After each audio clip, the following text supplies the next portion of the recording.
In the middle decades of the 19th century, medicine in the West occupied a precarious and contradictory place between ancient tradition and the emergence of modern science. Hospitals were crowded, filthy places where infections spread with appalling speed. Surgeons often worked without gloves or antiseptic, and the mortality of even routine operations was high. The clinical image of the day was a physician who carried confidence and instruments in a stained apron, practices passed down by apprenticeship rather than the rigors of laboratory verification. Within that environment, the physical substance of blood retained a double identity, sacred in rhetoric and obscure in science. For centuries, blood had been wrapped in moral, religious, and philosophical meanings. It had featured in medicine as a symbol of vitality, of lineage, of contagion, but not as an object of mechanistic inquiry. The mechanical tools to study it, microscopes with sufficient resolution, germ theory, controlled chemistry, either did not yet exist or were only now taking root. Attempts at transfusion had occurred long before and had produced mixed and often disastrous results. Early modern experiments in the 17th century, when physicians attempted to transfuse animal blood into humans, ended in scandal and prohibition. By the late 1600s, regulatory authorities in England and France banned the practice. For over a century, the notion of transfusing blood receded into medical folklore. The impulse to try again came in the 19th century from practical human need. Obstetric hemorrhage was a leading cause of death among women in childbirth. In the face of such loss, obstetricians and surgeons returned to the idea that a human life might be restored by replacing lost blood. James Blundell, an English obstetrician, became one of the first physicians to translate that impulse into clinical practice. In 1818, Blundell performed a series of human-to-human transfusions using a primitive piston syringe and a chain of tubes. He reported both successes and failures, and his reports were notable for their sober tone. He meticulously documented outcomes without ritually asserting triumph. Blundell's work had two consequences. He demonstrated that transfusion could, in principle, save lives. And he underscored how little physicians then understood about why one transfusion would succeed while another would fail. Parallel to these intermittent clinical efforts, the mid-19th century witnessed an intellectual revolution. Ignaz Semmelweis in Vienna observed that puerperal fever, a deadly postpartum infection, correlated with physicians moving from autopsies directly into delivery rooms without decontaminating their hands. His remedy, rigorous hand washing with a chlorinated lime solution, produced dramatic reductions in mortality at the Vienna General Hospital in the 1840s. The reception of Semmelweis's discovery, however, was cruelly mixed. Many contemporaries resisted the implication that physicians themselves were agents of infection. He suffered professional ostracism and died tragically in a mental asylum. Only later would history vindicate his insight. The greater scientific foundation arrived with germ theory. Louis Pasteur's experiments in fermentation and putrefaction, and later the clinical application of his ideas, reframed disease as a biological phenomenon caused by microorganisms. Joseph Lister, influenced by Pasteur's work, pioneered antiseptic surgical practice in the 1860s, applying carbolic acid to wounds and instruments and dramatically reducing post-operative infections. The appearance of antisepsis began to reshape surgical culture. For the first time, survival after invasive procedures could reflect technique and sterile practice rather than the randomness of fate. Meanwhile, the observational tools of microscopy and staining advanced, scientists could differentiate red cells, white cells, and small granular components in blood. Cytology and hematology began to acquire vocabulary and techniques. Yet, despite greater visibility under the lens, the functional logic of blood, How and why it behaved the way it did when transferred from one body to another remained unclear. By the 1880s, a small but growing cadre of clinicians in Europe and North America attempted the risky practice of human-to-human transfusion with a new confidence derived from antisepsis and more precise instruments. The logistics were primitive by later standards. Donor and recipient were placed side by side or at best connected by a small length of tubing. The operation required clean surfaces and strict attention to time because blood exposed to air clotted rapidly.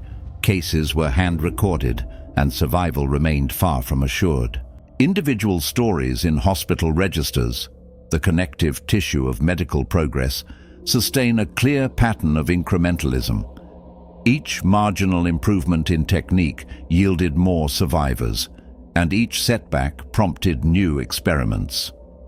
A thread of experimental work across the late 19th century anticipated the major breakthroughs of the next era. Researchers began to suspect that the dangerous reactions observed in some transfusions might be intrinsic to the blood itself. Observers reported that when blood drawn from one patient was mixed with blood from another specimen on a table, sometimes a visible clumping, coagulation, or hemolysis would occur. These phenomena were recorded as curiosity, anomaly, and occasionally as scapegoats for failed procedures. Laboratory notebooks from the period reveal the determination of particular investigators to understand these irregularities. They pursued systematic mixing experiments, microscopic examinations, and tests for chemical reactivity. Several clinicians also experimented with indirect transfusion devices, using glass distillation tubes and thin cannulae, attempting to avoid direct venous-to-venous contact. Hygiene continued to improve, and the use of boiled instruments and antiseptic dressings reduced the confounding variable of infection. Physicians such as Gustav Neisser in Germany and Sergei Yudin in Russia performed clinical transfusions and documented their methods. Their records show growing awareness that institutionalized practice, rather than improvisation, would be required to make transfusion safe at scale. By the end of the century, a new institutional ecology for medical science was emerging. University-affiliated laboratories, teaching hospitals, medical journals, and professional societies became arenas where empirical findings could be evaluated, compared, and disseminated. This institutionalization mattered. It converted scattered anecdotal reports into cumulative knowledge. The culture of medicine was shifting from artisanal craft to experimental science, and blood transfusion stood at its boundary. The social context should not be overlooked. The Industrial Revolution, urbanization, and the growth of centralized states changed patterns of mortality and prompted public debates on the role of organized medicine. Philanthropic societies and municipal governments began to fund institutions that supported clinical research. Improvements in transportation, railways, and steamships allowed for quicker movement of blood products and patients, a seemingly mundane factor that would later contribute to large-scale logistics of blood collection and distribution.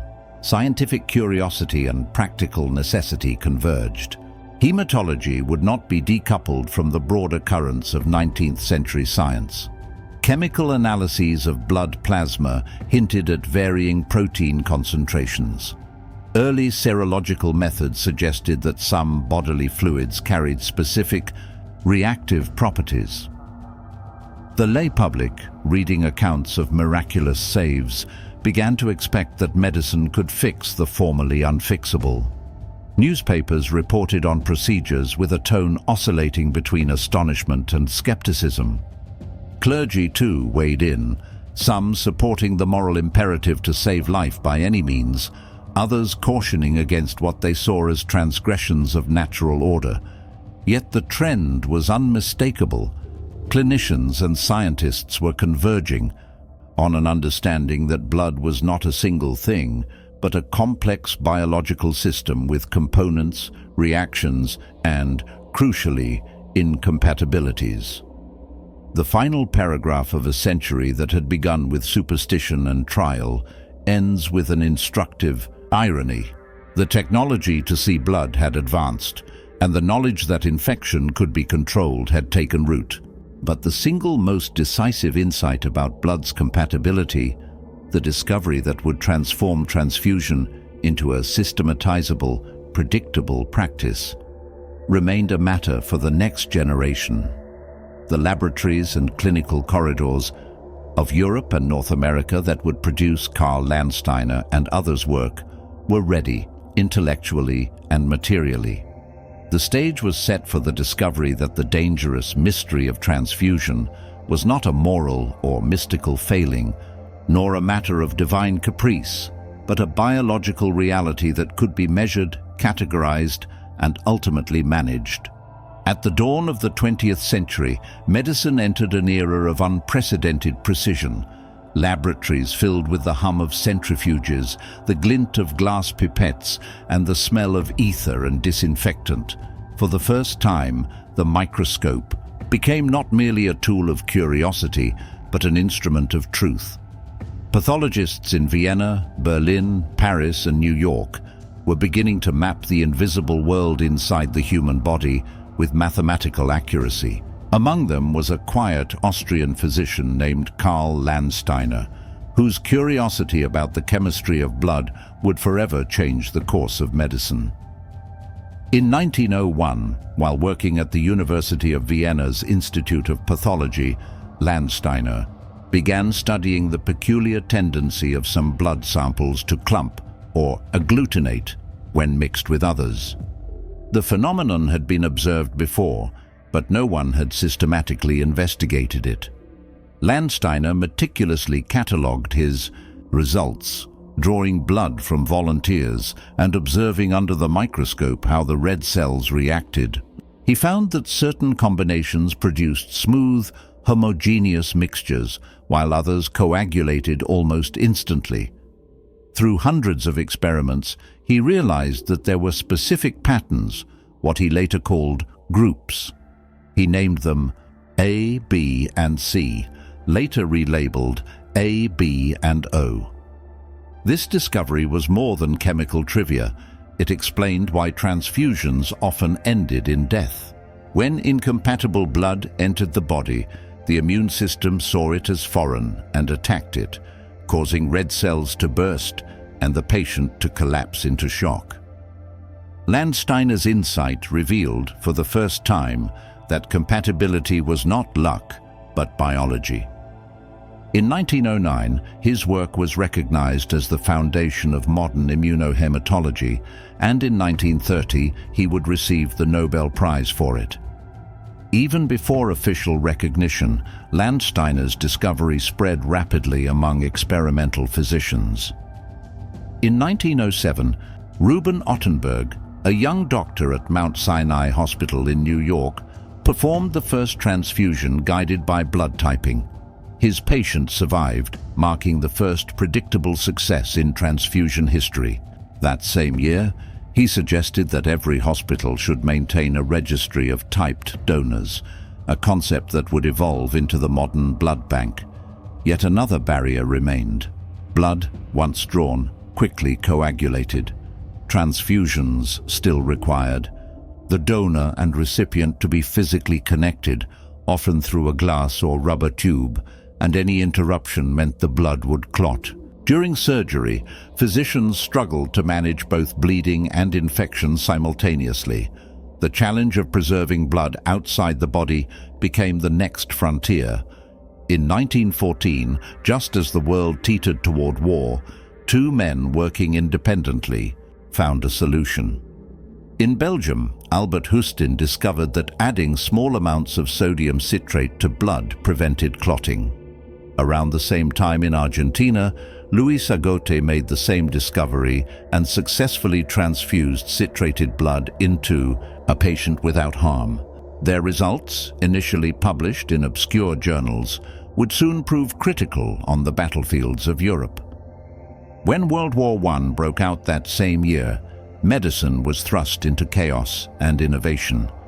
The magnitude of destruction was unlike anything seen before. Shell fragments, machine gun bullets, and high-explosive shrapnel tore through bodies, creating injuries that demanded immediate transfusion. Surgeons faced a new kind of triage, which men could be saved with blood and which would bleed out before the next dawn. Among the physicians at the front was a young American doctor, Oswald Hope Robertson, serving with the British Army. Inspired by Hustin's and Agote's work, Robertson developed a system for storing blood ahead of time. In 1917, near the battlefields of the Somme, he collected blood from volunteer donors, mixed it with sodium citrate, placed it in glass bottles, and stored it on ice. When the wounded arrived, the bottles were thawed and transfused. His improvised cellar laboratory became the first blood bank in recorded history. Robertson's work saved hundreds of soldiers. He meticulously recorded his procedures, how long the blood lasted, how patients responded, and how survival rates improved. His field notes showed that men who received transfusions within the first hour of injury had nearly double the survival rate of those who did not. His reports circulated among Allied medical units, transforming military surgery. The practice spread quickly. Mobile laboratories and transfusion teams began to appear behind the front lines. British, French and Canadian surgeons carried sterile flasks and glass tubing in leather cases.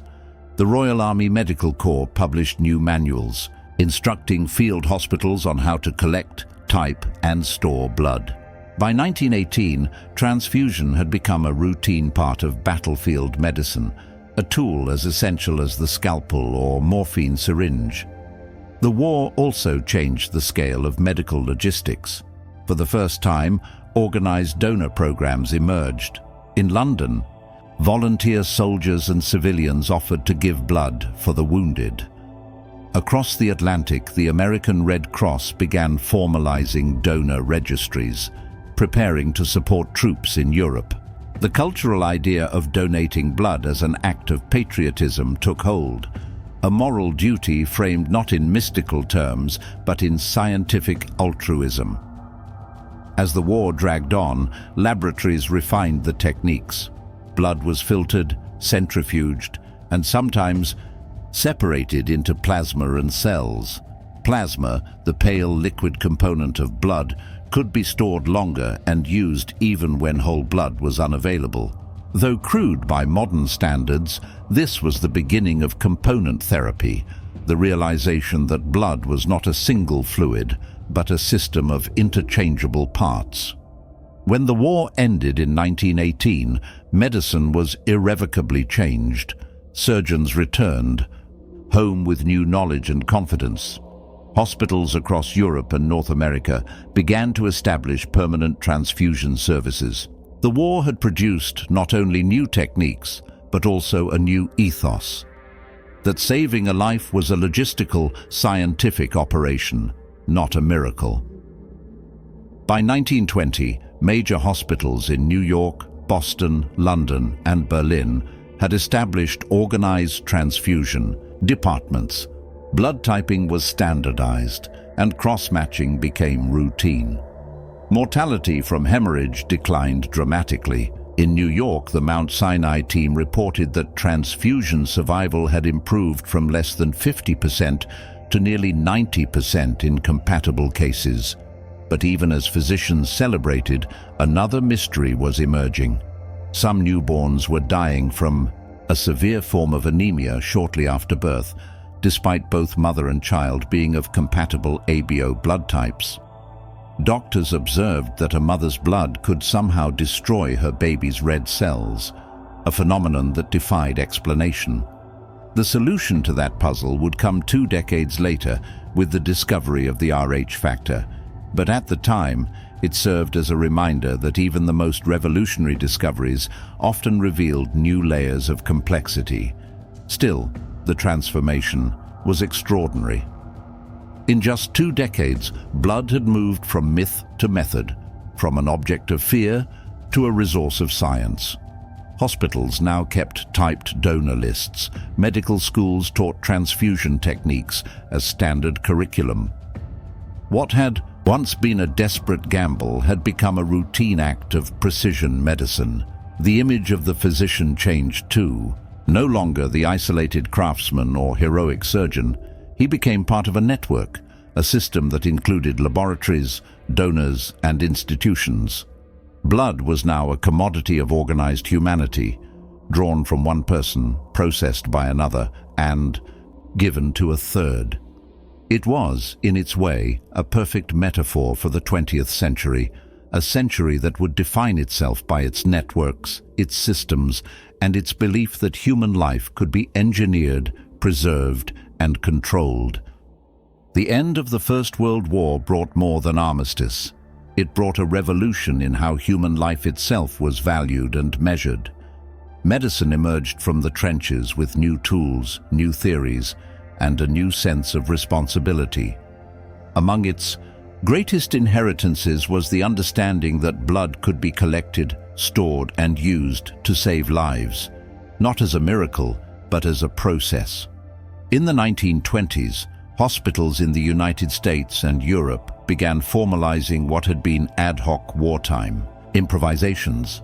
In New York, Boston, London, and Berlin, physicians established small transfusion laboratories where blood typing, cross-matching, and storage were performed under controlled conditions. The methods were primitive but effective. Citrate anticoagulants were used to preserve blood for short periods, usually no more than 5 days. Refrigeration was crude, relying on ice boxes rather than electrical cooling, but it worked. One of the earliest pioneers of post-war transfusion in the United States was Reuben Ottenberg, whose wartime experience had convinced him that the practice should become a standard hospital procedure. He and his colleagues at Mount Sinai Hospital formalized donor registries, grouping volunteers by blood type and maintaining their contact information on index cards. When emergencies occurred, car accidents, childbirth hemorrhages, surgical crises, orderlies would telephone the donors at home, sometimes late at night, to summon them to the hospital.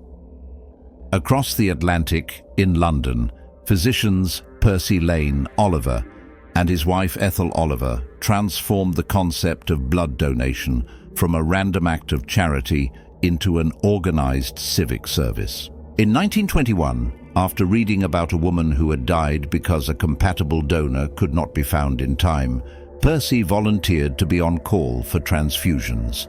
Soon, neighbors joined him. Within a few years, the British Red Cross blood transfusion service was born. Volunteers were carefully screened, typed, and trained to donate safely. Their blood was collected not for profit, but for the common good. This was the first true voluntary blood donor service in history. While transfusion entered the public consciousness as a humanitarian act, the scientific foundation deepened. Carl Landsteiner, now working in New York at the Rockefeller Institute, continued his studies of blood serology. Alongside his collaborator Alexander Wiener, he explored the puzzling reactions that still occurred, even between apparently compatible donors and recipients. Their laboratory was a world of glass slides, pipettes, centrifuges, and handwritten notes. In 1930, Landsteiner received the Nobel Prize in Physiology or Medicine for his discovery of the ABO system, but he was not finished. In the early 1930s, while studying the blood of rhesus monkeys, Landsteiner and Wiener identified a new antigen that could cause severe immune reactions in humans. They named it after the animal, the rhesus factor, or Rh factor. This discovery, though not yet fully understood, explained the mysterious deaths of some newborns observed since the 1910s. Hemolytic disease of the newborn, in which the mother's immune system attacked her baby's red cells. The revelation connected obstetrics, immunology, and transfusion medicine into a single biological framework. At the same time, advances in refrigeration, sterilization, and glassware made blood storage more reliable. Laboratories began using sealed glass bottles with rubber stoppers to prevent contamination. Nurses were trained to collect blood using closed systems that minimized exposure to air. The duration of usable storage extended from days to weeks. In some hospitals, blood was kept on hand for scheduled surgeries, a practice unimaginable a decade earlier. Beyond hospitals, scientists sought to understand the global diversity of blood. Anthropologists, geneticists, and physicians embarked on expeditions to Africa, Asia, and the Pacific to map the distribution of blood groups across populations. The field of serological anthropology was born. Researchers such as L. Cavalli Sforza later built on this work, showing that blood group frequencies could trace human migration patterns. But even in the 1920s and 1930s, these early studies revealed how universal and yet how varied humanity's blood truly was. The interwar years also saw the rise of transfusion as a social institution. The imagery of giving blood appeared in posters, radio broadcasts, and newspapers. Civic pride merged with scientific progress. Blood saved on the battlefield will now save lives at home, proclaimed one 1925 issue of the New York Times. Hospitals in Chicago and Philadelphia followed, London's lead, forming community donor clubs. By the late 1920s, thousands of Americans had volunteered to be on call as donors, each carrying a small card noting their blood type, a literal badge of modern citizenship. In 1926, at the Mayo Clinic in Rochester, Minnesota, surgeons performed a series of complex operations using pre-typed, cross-matched donor blood. They reported survival rates far exceeding those of previous years. The clinic's reports circulated in medical journals and inspired other institutions to follow suit. Transfusion was no longer a rare intervention. It was becoming part of the infrastructure of modern medicine. Meanwhile, the chemistry of blood continued to fascinate researchers. Scientists studied plasma proteins, seeking to understand why some individuals' blood maintained volume better than others. Others experimented with substitutes, saline solutions, sugar mixtures, and even early plasma expanders made from gelatin. None were fully effective, but the research laid the groundwork for the synthetic plasma substitutes that would appear during the Second World War. The 1930s brought both progress and peril. Economic depression limited hospital funding, but the urgency of public health reforms kept transfusion research alive. In the Soviet Union, physicians like Sergei Yudin pioneered the use of cadaveric blood taken from recently deceased donors, sterilized and transfused into living patients. Although controversial, the practice produced surprisingly good outcomes and contributed valuable knowledge about the resilience of red cells. In the United States, transfusion remained strictly human to human, but Yudin's work demonstrated that stored blood could remain viable for hours after death, further proving that life could be prolonged through preservation. The interwar period also saw the first hints of standardization. Medical associations in Europe and the United States began to draft guidelines for donor screening, storage temperature, and transfusion technique. Laboratories began labeling bottles with donor type, date of collection, and expiration. What had once been a desperate art was becoming an industrial process. By the mid-1930s, the convergence of science, technology, and social organization had transformed the meaning of blood. It was no longer a mystical symbol or a battlefield commodity. It was infrastructure. The blood bank was now a system, an invisible yet essential part of modern society, binding laboratory science to civic virtue. The 1930s ended in uncertainty. Tensions in Europe were rising again, and scientists sensed that their hard-won knowledge might soon be tested in another war. But this time, humanity would enter the conflict armed with something it had never before possessed: the ability to preserve and transport life itself. The quiet glass bottles in hospital refrigerators, each labeled, catalogued and chilled, represented a new kind of weapon, not against nations, but against death. By the middle of the 1930s, blood had quietly become a symbol of the modern world, both a biological fact and a social ideal. Hospitals were learning to preserve it, laboratories were classifying it, and societies were beginning to organize around the act of giving it. But the next decade would transform these fragile systems into one of humanity's greatest logistical and humanitarian achievements. The coming war would test every aspect of medicine, and it would be blood, collected, stored, shipped, and transfused, that would define the boundary between life and death. In the years leading up to World War II, international tension cast a shadow over scientific optimism. Yet within that uncertainty, innovation accelerated. In Britain, Dr. Janet Vaughan, a hematologist at the Royal Postgraduate Medical School, began to explore large-scale blood storage. She designed a system that used refrigerated glass bottles filled with citrated blood, stored in centralized depots, and transported by insulated vans to hospitals.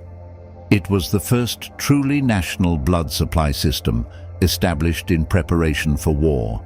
When Germany invaded Poland in 1939, Britain already had a functioning infrastructure capable of supplying blood to both civilian hospitals and the military. Across the Atlantic, American physicians watched closely. The United States was not yet at war, but medical planners recognized the necessity of preparation. At Columbia University in New York, Dr. Charles Drew, an African-American physician and researcher, began his doctoral work on the preservation of blood plasma. Plasma, unlike whole blood, could be dried, reconstituted, and stored for months without refrigeration. Drew and his colleagues, including John Scudder and Milton Winternitz, refined techniques for plasma separation and large-scale processing.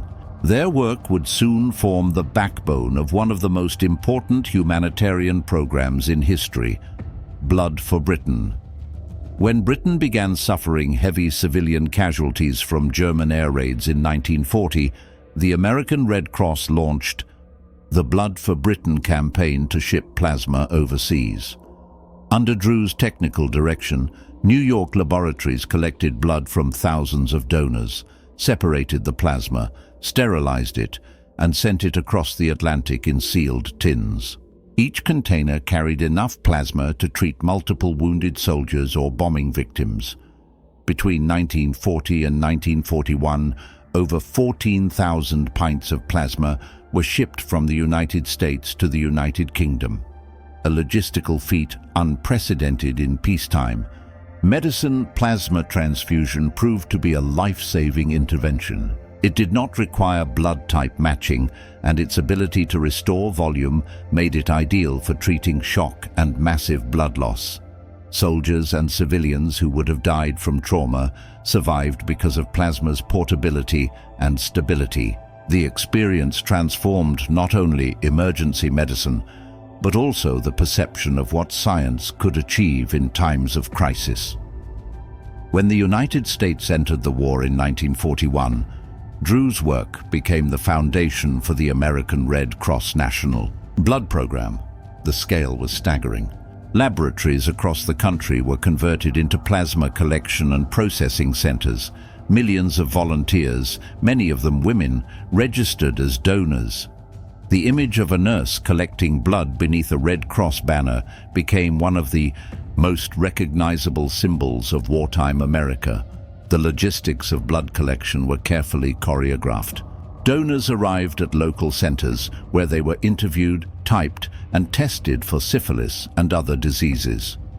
Their blood was drawn into sterile glass bottles, labeled, and sent to regional depots. There, technicians separated plasma by centrifuge, pasteurized it to destroy pathogens, and packaged it for transport.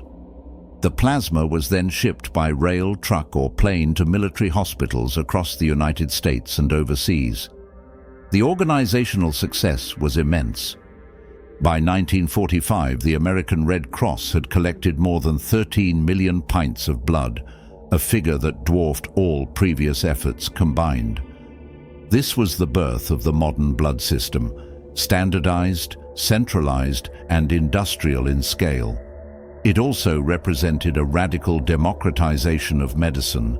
For the first time in history, ordinary citizens, men and women of every class, could directly contribute to the survival of soldiers and civilians through the simple act of donation. Scientific progress kept pace with organization. Researchers improved anticoagulants, extending blood's shelf life. New refrigeration units designed for military field hospitals could maintain temperatures near 4 degrees, even in desert or tropical environments. Glass containers were gradually replaced by flexible plastic bags developed by Carl Walter and W.P. Murphy Jr., reducing breakage and contamination. The concept of whole blood storage for direct transfusion became practical for the first time. On the battlefields of Europe and the Pacific, medics carried transfusion kits that fit into a soldier's pack. They were trained to administer blood or plasma under fire, often saving lives within minutes. In the Normandy invasion, the Allied Medical Corps transfused thousands of pints in the first days alone. The success of these systems was a testament, not only to scientific ingenuity, but to coordination, a vast network linking donors, technicians, and soldiers in a chain of survival that stretched across continents. Yet even amid triumph, the human cost of innovation was evident. The wartime blood program operated within the racial policies of its era. Despite Drew's leadership and scientific brilliance, segregation was imposed on American blood supplies. Donations from black donors were labeled separately or excluded from use in some military units. Drew himself protested these practices as scientifically baseless and morally indefensible, but they persisted until after his death in 1950. History has since recognized his work as foundational to both transfusion medicine and civil rights in healthcare. In Britain, the National Blood Transfusion Service became a model for post-war systems. It operated through regional centers, staffed by doctors, nurses, and thousands of volunteers. Every bottle of blood collected during the Blitz was tracked, tested, and labeled before being dispatched to field hospitals. The efficiency and reliability of the service astonished even its creators.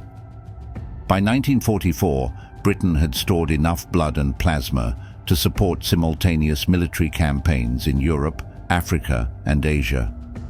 The war also spurred the first widespread use of plasma substitutes. Scientists developed solutions such as dextran and gelatin-based plasma expanders to stretch limited supplies.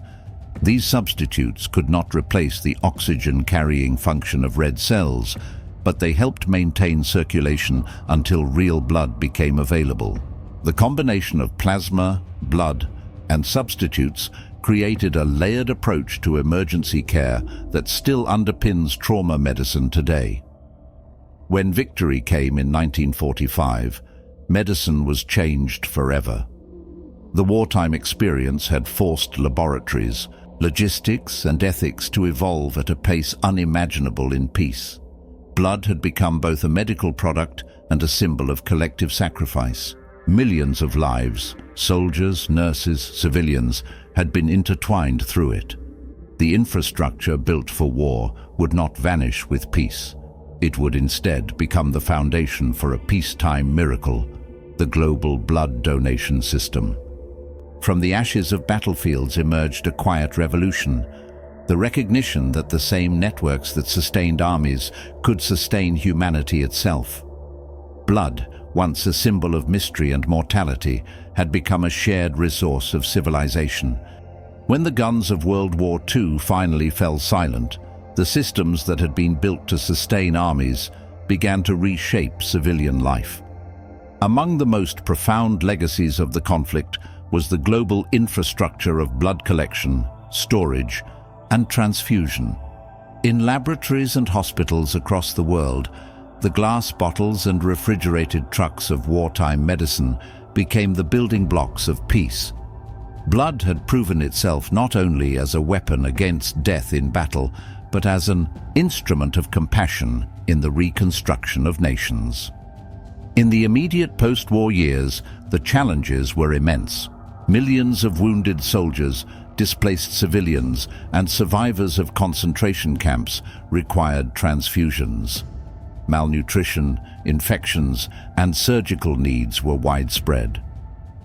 The blood programs established during the war were rapidly adapted for peacetime use. In 1946, the American Red Cross transitioned its wartime operations into a permanent civilian blood collection service. What had begun as a temporary measure for soldiers became a standing institution for hospitals nationwide. Hospitals began building blood banks modeled on military depots. The term itself, blood bank, entered everyday language during this period. It implied a new kind of relationship between citizen and state, between donor and patient. Blood could now be deposited and withdrawn like a form of biological currency. The idea captured the imagination of the public. Posters from the late 1940s urged Americans to give blood, save a life, linking civic duty to personal sacrifice. Technological progress continued at a remarkable pace. Wartime research into plastics led to one of the most transformative innovations in medical history, the plastic blood bag. Developed in 1949 by Dr. Carl Walter and Dr. W.P. Murphy Jr., the new container replaced fragile glass bottles with flexible, lightweight bags that were easier to transport and safer to handle. They could be sealed hermetically, reducing contamination, and they allowed for easier separation of components: plasma, red cells, and platelets. This single innovation made mass blood banking logistically feasible and remains a standard to this day. Meanwhile, the science of cryobiology, the study of biological preservation at low temperatures, was emerging. Researchers such as Audrey Smith in the United Kingdom and P.J. Luyet in the United States explored how cells could survive freezing if certain chemicals, later known as cryoprotectants, were added. In 1949, British scientists discovered that glycerol could protect red blood cells during freezing and thawing. This breakthrough laid the foundation for frozen blood storage, allowing blood to be preserved for months or even years instead of weeks. The late 1940s and 1950s also saw the first efforts to separate and use specific blood components rather than whole blood. Physicians realized that patients with anemia needed only red cells, those with clotting disorders needed plasma or platelets, and burn victims benefited from plasma proteins. This insight transformed transfusion from a crude substitution of blood for blood into a targeted therapy. Component therapy, as it became known, increased efficiency, reduced waste, and broadened the potential applications of blood science. The global expansion of blood programs reflected the new spirit of internationalism that followed the war. In 1948, the World Health Organization, WHO, was founded, and among its earliest initiatives was the establishment of international standards for blood safety. WHO's technical committees worked with Red Cross societies, national laboratories, and ministries of health to harmonize testing methods, donor screening, and labeling. The goal was simple but revolutionary: to make blood transfusion a safe, universal medical service available to every country. In Europe, war-torn nations rebuilt their health systems around the lessons of blood logistics. The United Kingdom's National Blood Transfusion Service, established during the Blitz, became a permanent institution under the National Health Service in 1946. It was divided into regional centres, each responsible for collection, testing and distribution. The system emphasized voluntary unpaid donation, a principle that would later be enshrined by the WHO as the ethical foundation of blood services worldwide. In the United States, the post-war boom fueled medical research and hospital expansion. Blood transfusion became a routine part of surgery, obstetrics, and trauma care. By 1950, nearly every major American hospital had its own blood bank. The use of blood extended beyond emergency medicine into cancer treatment, cardiovascular, surgery, and even psychiatry, where transfusions were briefly and unsuccessfully tested as therapy for severe depression. The sight of nurses carrying labeled blood bags through hospital corridors became an emblem of modern science itself. During this same period, plasma fractionation emerged as a new frontier. In 1940, the Harvard biochemist Edwin Cohn had developed the cold ethanol method for separating plasma proteins into components such as albumin, fibrinogen, and gamma globulins. After the war, Cohn's technique was refined and expanded. Human albumin, which helps maintain blood volume, became a life-saving treatment for burn victims and patients with liver disease. Gamma globulin proved effective in preventing infectious diseases like measles and hepatitis. These purified derivatives marked the birth of biopharmaceutical medicine, the extraction of targeted therapies from human blood. The Cold War years brought a new layer of urgency. Governments viewed blood not just as a medical necessity, but as a strategic resource. In the 1950s, the US Department of Defense funded large-scale blood preservation projects to ensure reserves in the event of nuclear conflict.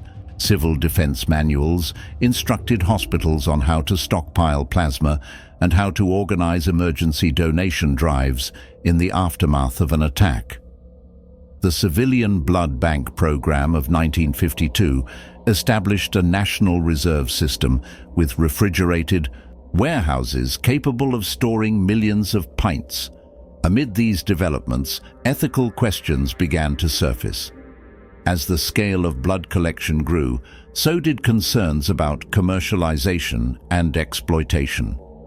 In some countries, paid donation became common, raising fears of contamination from impoverished donors. Epidemiologists noted higher rates of hepatitis among recipients of paid blood. The tension between voluntary altruism and economic efficiency would persist for decades, shaping the global debate on how blood should be collected and who should profit from it. By the late 1950s, the scientific and social foundations of modern transfusion medicine were firmly in place. The world had moved from the desperate improvisations of the 19th century to a disciplined, industrialized system capable of sustaining entire populations.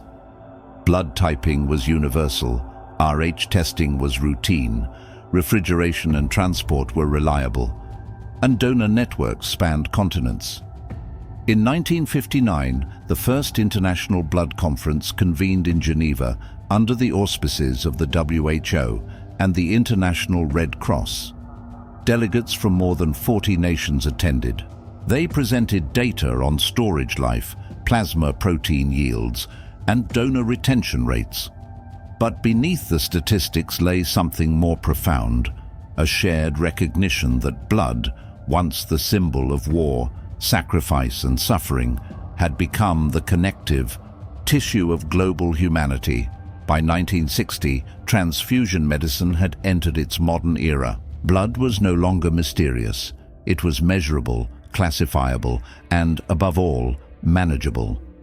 Hospitals could call for units by telephone. Airplanes could deliver supplies across oceans. Scientists could freeze it for years and thaw it back to life. Yet despite all the technology, the essence of the system remained profoundly human. Every unit still began the same way, with one person rolling up a sleeve, offering a part of themselves to save another. The century that had begun with death in unwashed operating rooms closed with refrigerators full of carefully labeled life. Between 1850 and 1960, humanity had not only discovered how to understand blood, it had learned how to share it.